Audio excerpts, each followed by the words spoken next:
Well, you know, it has to do with loving all those different types of music. I think there are people who define themselves by the music they listen to. I listen to rap music. I listen to musical theater music. And they don't often meet. I listen to all of it. And I love all of it. I love Sondheim just as much as I love Eminem, just as much as I love Mark Anthony. And I grew up with all those different types of music. And the music I love the best is the music that tells stories. And all three of those are brilliant at telling stories. So, you know, when I saw Rent for the first time, I was 17 years old, and it was the first time I saw a show that took place now, first of all. I thought musicals had to take place in the past, but that took place now in the Village downtown. And the mix of music seemed so personal to the writer, Jonathan Larson, that I think it empowered me to not just try to write theater music, dun, dun, dun, dun, dun, dun, dun, dun, but really write the kind of music that I love listening to. And I love hip hop, and I love Latin music. And so, you know, setting it in Washington Heights gave me an excuse to be able to use all of that, to throw everything at the wall and see what sticks.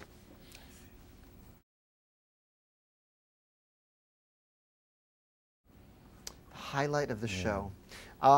There are many highlights, and I have highlights as an audience member, and I have highlights as an actor in the show.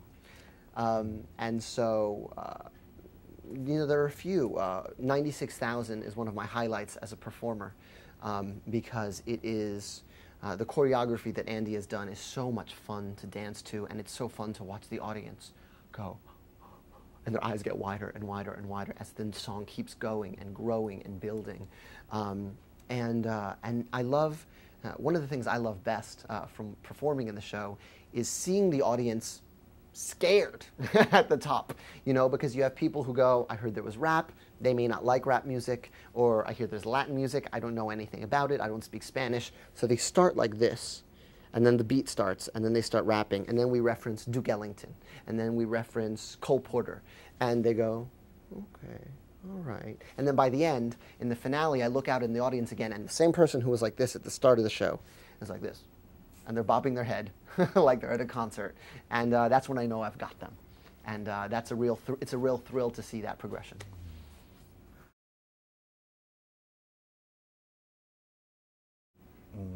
Well, first of all, the touring cast is amazing. You know, this is not one of those things where, you know, someone else cast them and they rehearsed on their own and are coming to.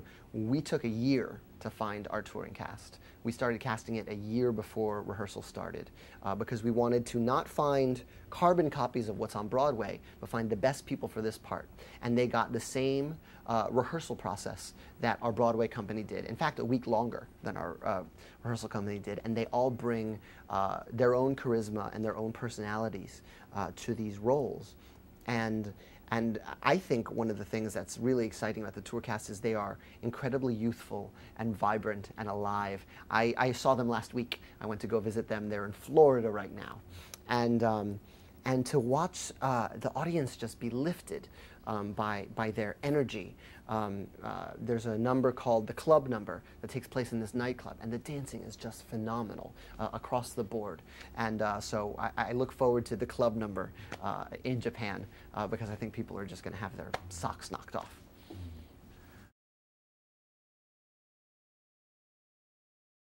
Yes. Yeah.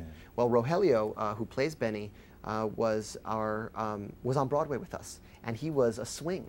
He was an understudy to all the parts. So he's played Benny, he's played Sonny, he's played Piragua Guy, he's played a lot of different parts. And for him to graduate to the leading man, the powerful leading man that he is, has been really wonderful to see.